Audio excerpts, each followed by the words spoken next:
Craig is the Director of Partner Relations at Industrious. He manages a US-based team of over 40 people and is really focused on expanding the Industrious brand more deeply into the overall leased ecosystem in the US. Hopefully, Craig can share with us a little bit about the announcement last week with CBRE. Some good stuff happening there.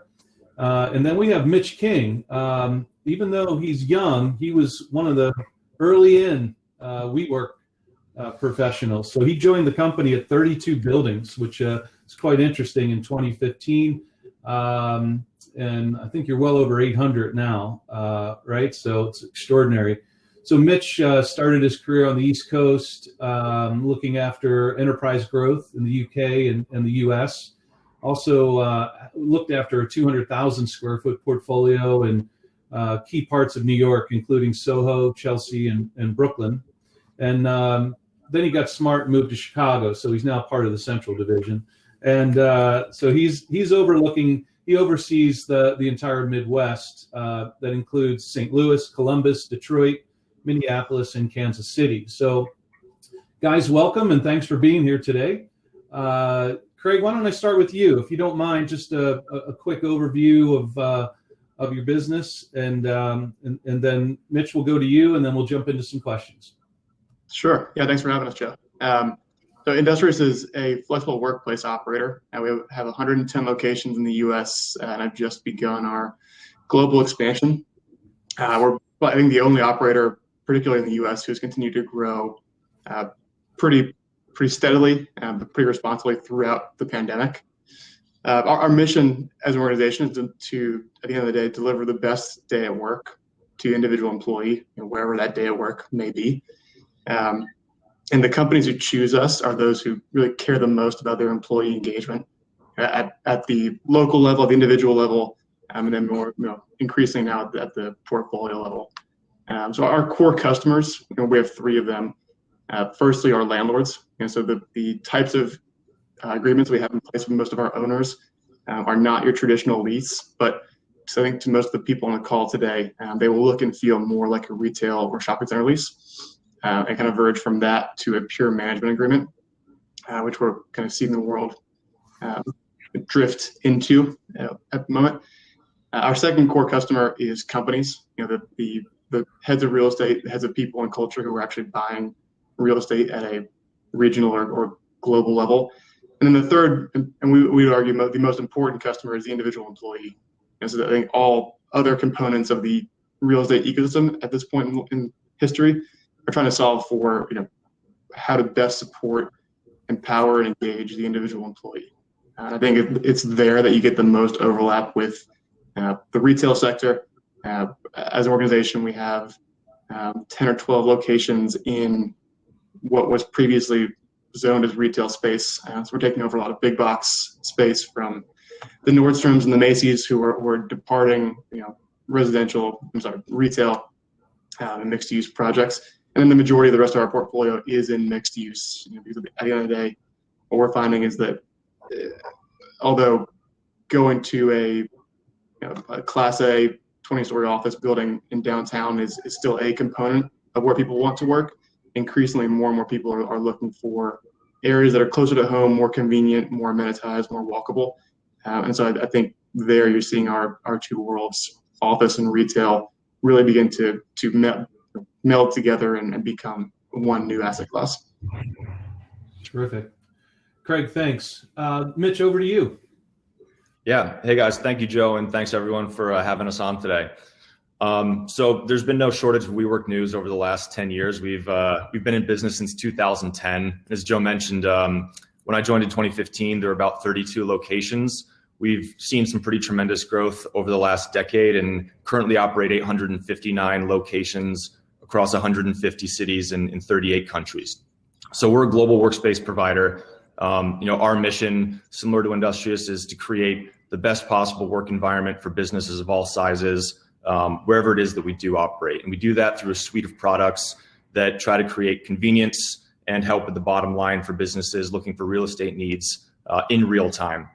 And, as the products evolved over the last decade, I think the last 12 months have been a realization for us that, flexibility is paramount to the real estate world right now. And what we're hearing and what we're seeing really across our entire portfolio is that companies and employees are looking for options. And through a suite of products that we offer, from on-demand space that you can book on your phone to pop in and use a desk, all the way through building entire stacks of an asset for an enterprise company HQ. We really try to cover whatever the need is and respond to those in real time using, our internal suite of business units, from product design, real estate, and then, my team, which is our leasing organization, working with clients to help figure out what the best fit is within the portfolio. I'd say one of the greatest changes that we've seen over the last 5 years is the enterprise growth in WeWork.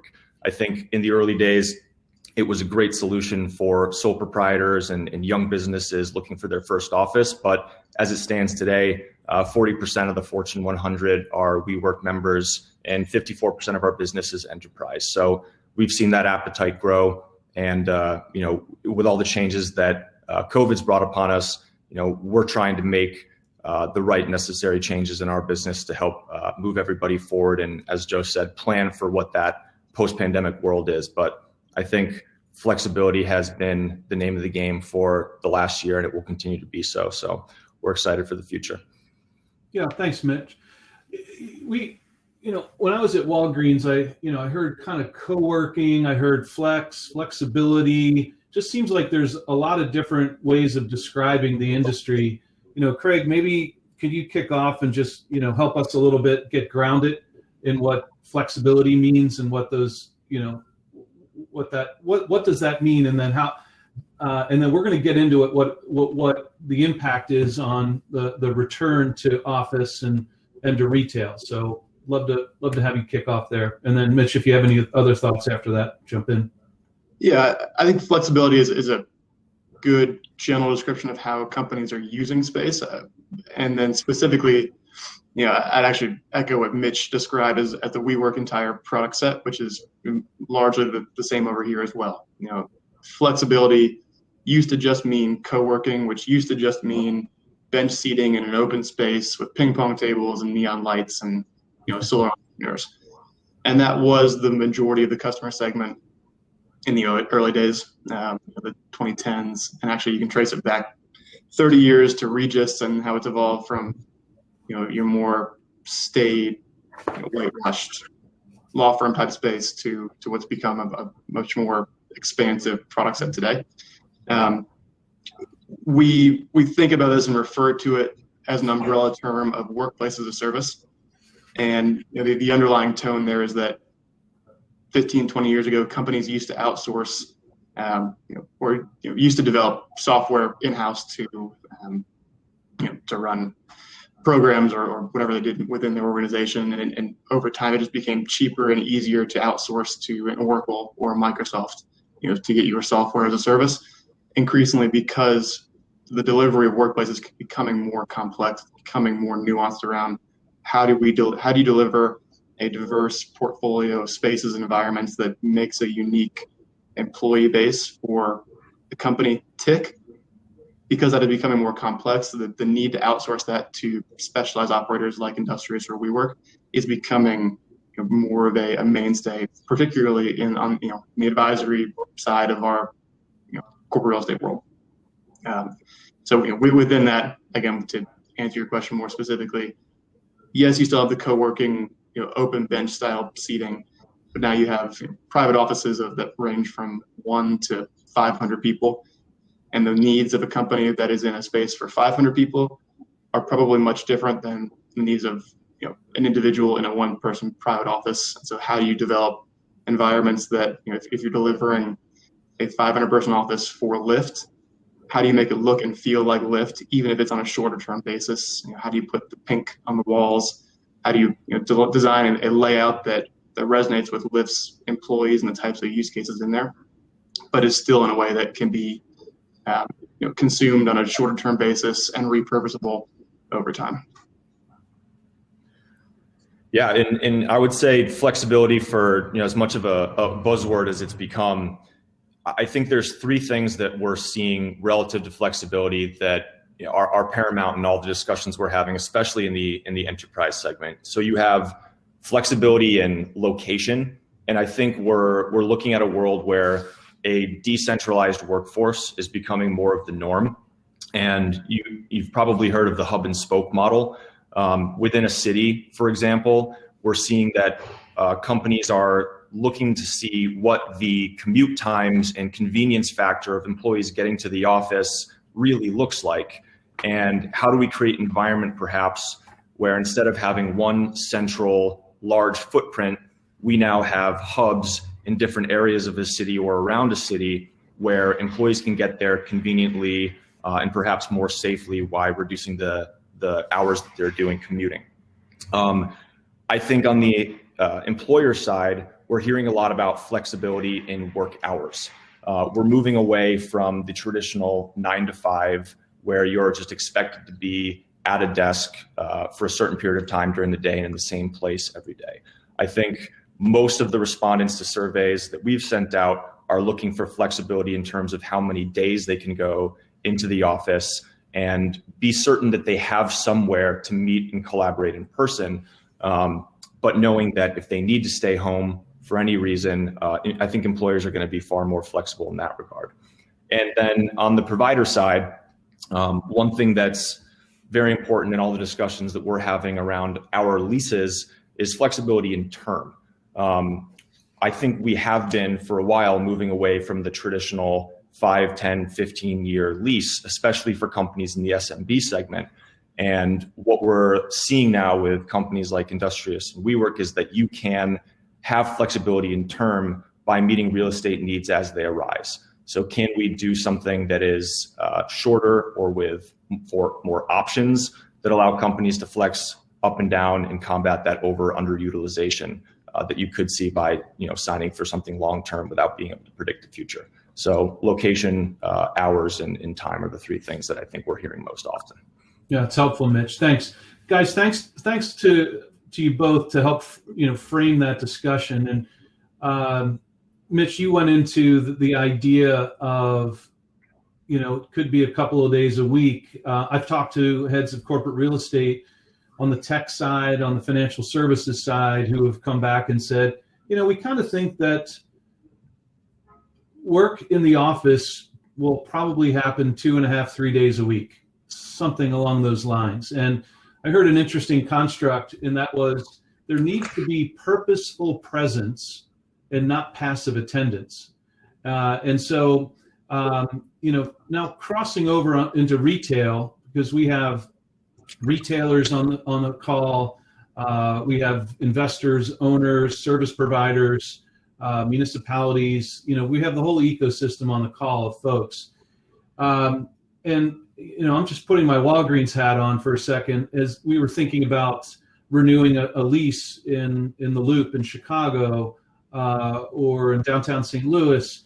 We always did so with the investment thesis that we would have a 5-day-a-week work population. I don't think that's true anymore. And so can you guys share your respective views from statistics and trends as you're seeing? Where's the demand coming from right now? And then based on the conversations you're having, where do you see movement happening? Clearly the downtowns are at 10, 15% population right now. Is that going to stay? Will it be a rise in the suburbs? Craig, why don't you kick off, and then Mitch, take it from there. Yeah, I think Mitch hit it on the head on his last response. It's all about delivering options to employees. And so whether it's 3 days a week in the office or 4 or 1, every company's gonna have a different culture and expectation. The Dropbox just announced that they are remote first, or Spotify announced a similar thing. But then a Morgan Stanley may say, well, actually, we need traders in the office 4 days a week. It's going to vary. And so the roles of Mitch and I and our companies is to work with the rest of the real estate ecosystem to figure out how best to deliver this new platform of options to companies and enable them to consume that very, very seamlessly. So if you think about it as a pie graph, 10 years ago, 99.9% of a company's portfolio was the 10 to 15-year lease. That's slowly started to creep towards a more diversified pie, but I think throughout this exercise of the pandemic over the last 10 years, 10 months, what every company's had to acknowledge is that the world is not shut down. People have gone home, but we figured out how to keep the lights on, keep engaged through Zoom. I don't think I would say it's a very small minority who want this work from home forever environment to persist. But I don't think we swing all the way back to 100% long-term office space. And so over the next 12 months and longer, the ability of companies like WeWork and Industrious and largely to a CBRE or a JLL to put options in front of companies and companies to adopt that culture and embrace that is how you get people physically back into the working world. But I agree, Joe. I don't think we're all going back to the office 5 days a week. And so what's exciting is how do we map out where people actually want to be moving forward? At the core of this is employees empowered with the options to choose where they want to be. And so some people may choose to be in the office 5 days a week because they've got young kids at home or they're sharing with 3 other roommates and it's just not conducive. But to what extent can we enable people who live in Chicago to go into the Loop 2 days a week, go around the corner to a high-end retail environment that's mixed use and has everything at their fingertips that they want, and still be able to find a desk or somewhere conducive to work. And so how do the retail and office world start to work together to deliver that diversified set of options? Yeah, and Craig, I think that's spot on. I think the daytime pop is going to change, I think, dramatically for a brief period of time, but I don't think it's going away. And it was a Collier study, I believe, a few months ago, showed that 60% of respondents hadn't worked from home at all before the pandemic. And about 6 months in, 43% said that they would want to return to the office at least 2 to 3 days per week. So we need to take all of that into consideration and figure out what is the right setup to get folks into the office, but also looking at density. If we're not going to be in need of 100% of the inventory we had pre-pandemic, how do we create a situation where everyone gets access for the number of days they need while companies can be mindful of what they're spending? And recently would be for a business that we're working with in Detroit. Let's say pre-pandemic, they had 100 seats and those 100 people were coming in on a 9 to 5 basis Monday through Friday. I think moving forward, it's realistic to say if my workforce wants to come in 2 to 3 days a week, we've talked a lot about an A-B schedule. Perhaps I only need 50% of that footprint, and that'll be a cost savings to the business. And I will still have all of my employees coming to the office partially during the week, but we'll be on a rotating schedule. So overall, I think the number of people coming in is reduced for the period of time that we need to see this reduced density and cost savings. But Joe and I were talking a bit with Craig yesterday about just the macro trends in population movement. And I still believe, personal opinion, that the millennial and Gen Z people that are graduating want to be in major metro areas. As reactive as a society as we are, I think the pandemic has spurred that suburban movement as people look for more space and don't want to be in a 1-bedroom apartment during a 12-month lockdown. I, for one, think that we'll still continue to see a trend towards urban growth in the years to come. So I don't think it's the writing's not necessarily on the wall for the downtown CBD areas. Yeah, I think just to echo that too. Yes, we've been reactionary, but every generation in history that's just come out of in their early 20s or just entering the work world want to be in urban environments. You want that buzz and that diversity of experiences that you can only get in that sort of melting pot. Over time, yes, you do want to move out to the suburbs or get a little bit more space, get into better school systems or whatever that may be. I don't think we're in this like paradigm shift in the way demographics view where they live and work. I think there is a reactionary knee jerk, and I'm kind of a case in point. I'm definitely a millennial. I live in Los Angeles, and my girlfriend and I have been in a 2-bedroom snug apartment for the last 12 months, and we spent 2 months in Utah skiing over the last January, February, and we're like, should we just move to Salt Lake? Like, it's way cheaper, you get way more space. But then we came back to our senses that we enjoy being in a really dense urban environment. Eventually, maybe we get to somewhere like a Salt Lake or a Kansas City, but for now, I think I kind of put my hand up as a representative of our generation. This is just what we want. It's what former generations wanted back when they were in our shoes. But I don't think it's materially shifting. So just in the short term, then, what so there's been a dramatic impact to food and beverage. I think the statistic was there's over 100,000 restaurants that have closed in the past year. So what are you seeing now from statistically from your demand perspective? Where do you see the most inquiries coming? Is it in the downtown core areas, or is it in suburban areas? Be interested to hear that.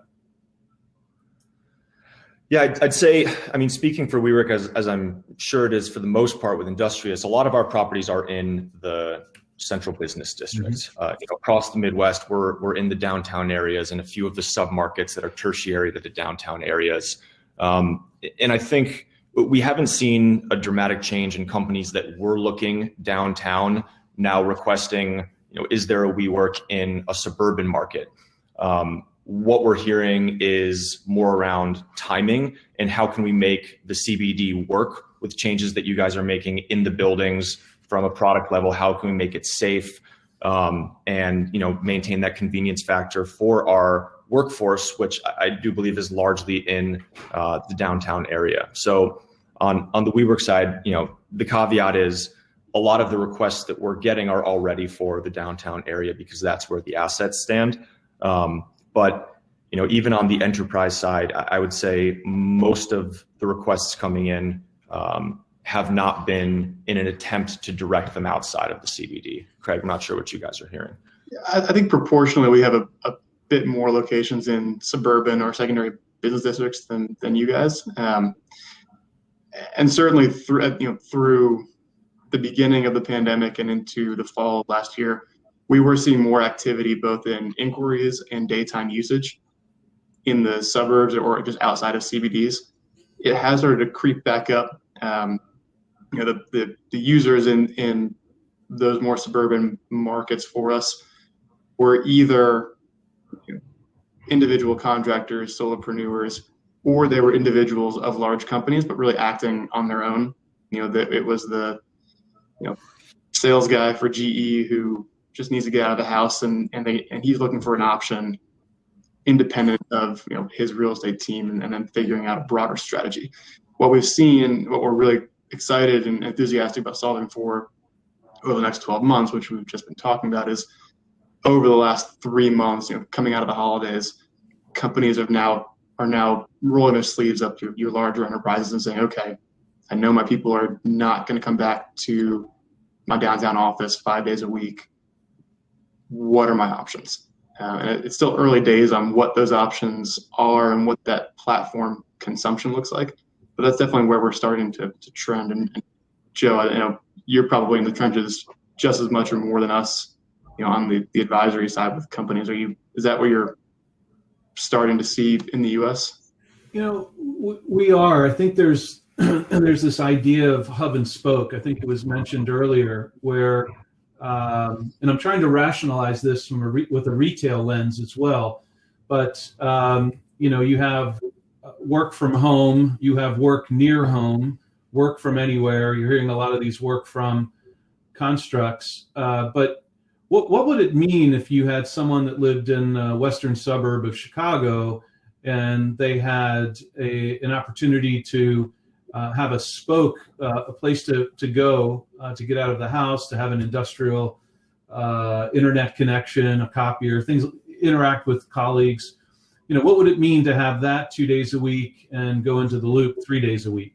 And then, what impact would that have on retail real estate? So if you really only had, 60% of the population going into the loop on a weekly basis, not the 100% pre-pandemic, how do you rationalize that? Now, conversely, if you have more population out in the burbs during the work week, are there enough options for corporates, as you mentioned, enterprise, to find those spokes?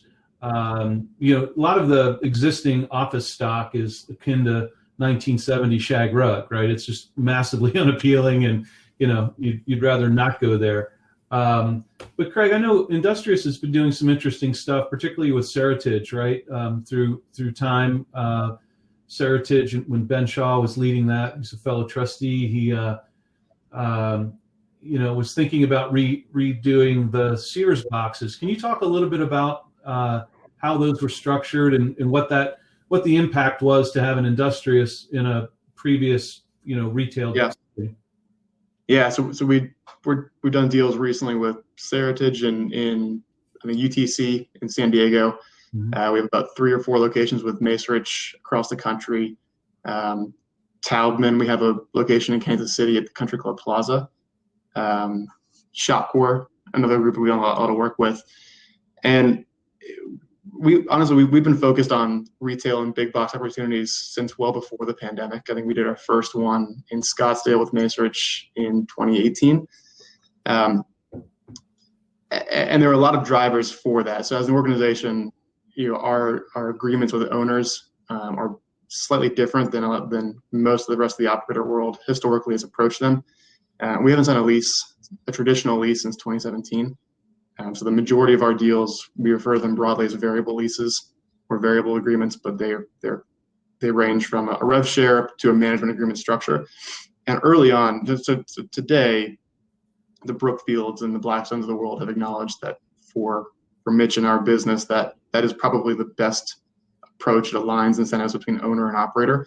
But early days in 2018, 19, particularly because of the aversion from capital markets, you couldn't get a traditional office landlord, to really take a hard look at it. But you could get a retail owner who does these types of deals all day long to take a look, think outside the box, no pun intended, and really start to engage with us on these types of deals. So the structures that we have in place with those owners today, we're really kind of the building blocks for how we've developed the majority of our agreements with now most of the office world in our portfolio. The biggest challenges, Joe, I think, as you pointed out, were the physical components. How do you take a windowless Nordstrom, 40,000 feet, 2 or 3 floors, punch holes in it, and make it feel, and it's a very deep box. How do you make it feel as a 2 or 4 or 20 person company in that space, like they're not, pressed into this vacuum of space? Mm-hmm. And so we have both an in-house and external design resources, and that is not my area of expertise at all. Yeah. I'm impressed with the work that they've done. And so if you're in Kansas City, you can go check out the Country Club Plaza. It is in one of those boxes. But we punched in. How big is your facility? I think 30,000 feet. Yeah, sizable, right? Yeah. And so you punch in skylights, you punch in holes in the exterior. You focus on common area in the center of those deep floor plates, and we made it work. And what I think is really a draw for our members in those spaces is that they have access to the rest of the project. And because of the deal structure that we have in place with a Taubman in Kansas City, there's a direct incentive for the operations team for that broader retail project to integrate with, or at least open their doors to, the operations teams of Industrious, who are focused just on the employees, the members in that space. And so you get this really, this strong partnership across the office and retail spaces, so that we're able to build partnerships with retail tenants across the rest of the project. So I think there's a Lululemon who does yoga classes in some of our spaces, and vice versa. We are able to give our members preferred discounts or rates or what have you to retail tenants in the project. And so you get those members, those people who used to be going downtown 5 days a week, who are actually coming to our office 3 to 5 days a week. And so you do get that increased daytime pop. So it's an avenue that we're continuing to expand upon. We're excited about, for sure. Yeah, I mean, there's almost a crossover. We use the term omni-channel. You've heard multi-channel in retail, and it's almost as if we as consumers have spent the last 10 years learning to interact with retail on multiple levels, and we've gotten comfortable with it, and we like it. We like having that agency and autonomy, the optionality to buy online, pick up in store, to go through a drive-through, to have it delivered to home, and so forth. And it stands to reason that we would also like to have some optionality and agency and autonomy as we earn our money, just the same way we do as we spend it. So it sounds like, finding more and more options is key. And I guess from the retail lens, again, it'll be interesting to track how that progresses. What's the impact of having more folks working in Country Club Plaza as opposed to in downtown St. Louis? So kind of it's a very cool thing. Now, Mitch, speaking of retail crossing over into flexible office, your CEO, Sandeep, is a legend, fellow ICSC trustee, and led GGP into Brookfield and then exited. So can you give us a little update as to life under Sandeep? And he's done a terrific job. And obviously we've all been pulling for WeWork, but with Sandeep there, it's a strong pair of hands. But might be interesting for the audience to hear a little bit about Sandeep. Yeah, absolutely. I mean, I think Sandeep's made an incredible positive impact on the business since he joined, in early 2019. Coming off of the reversal of the IPO and some, organizational changes, about a 4-month period where we didn't really know who was going to be at the helm. Sandeep has brought a breath of fresh air and a lot of confidence in this product and what we can provide moving forward. I think the biggest thing that I've taken away as someone that's been here for almost half a decade is now we have a very clear direction and very clear marching orders, grounded by a fantastic product. So when Sandeep came on, I think a couple of the first orders of business were, how do we right size our company in order to achieve the ultimate near-term goal, which is to achieve profitability. So that would mean focusing on the core product, the WeWork product in the real estate arm, offloading some of the acquisitions that we'd made over the last few years, and getting very narrow on how to deliver the most exceptional office product to the market. I think looking at our global portfolio, we were in a period of 2 to 3 years prior to Sandeep coming on of rapid growth.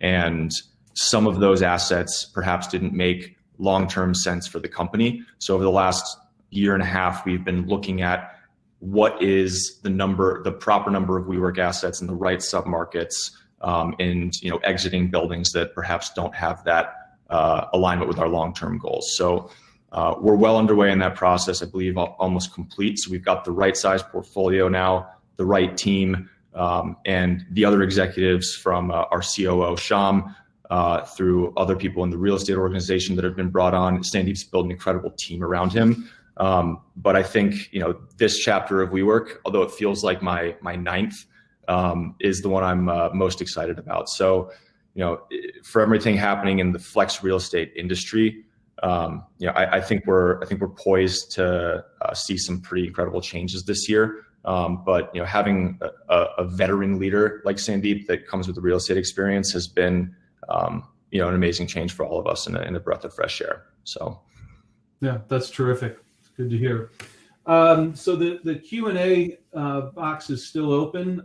We've touched on a couple of the questions already. There's one, I'm not sure, that I'm not sure Craig or Mitch best suited. What's the future of multiplex cinemas? I mean, I think that's a really interesting blend. This whole AMC trading thing was quite interesting with GameStop, but it actually gave them an extraordinary lifeline. So they were able to pay down a bunch of debt.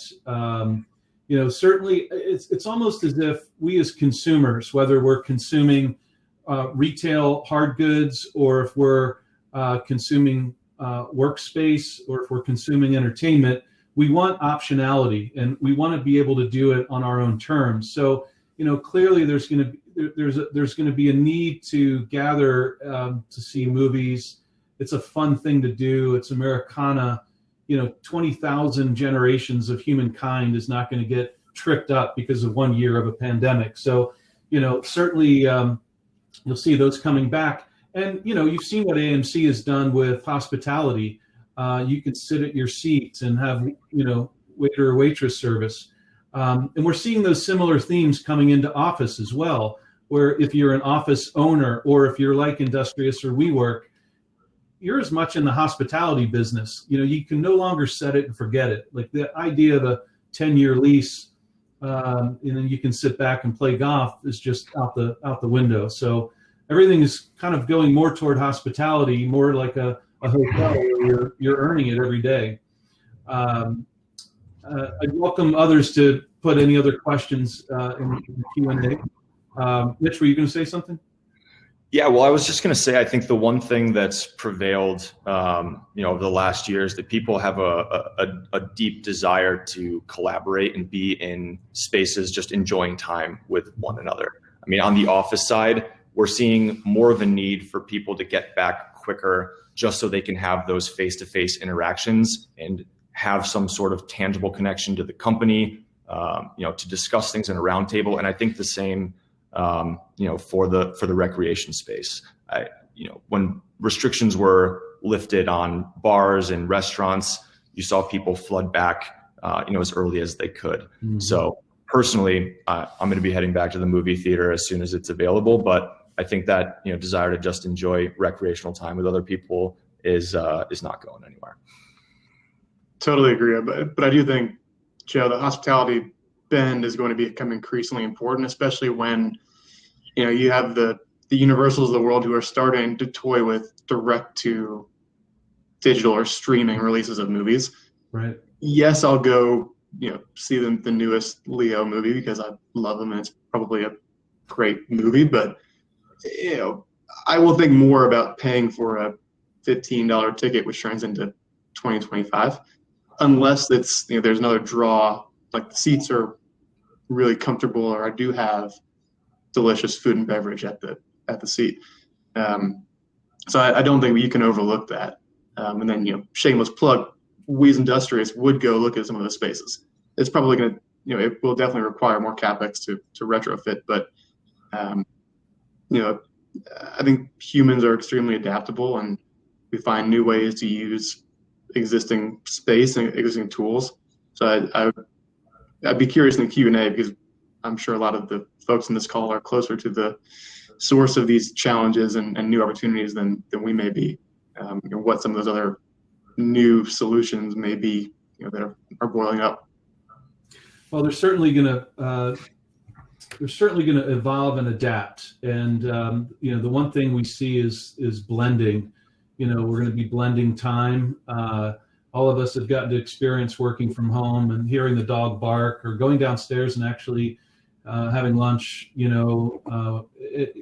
and then coming back to work. This whole blending of everything will probably continue in some way, shape, or form. But I did want to wrap up and finish with predictions.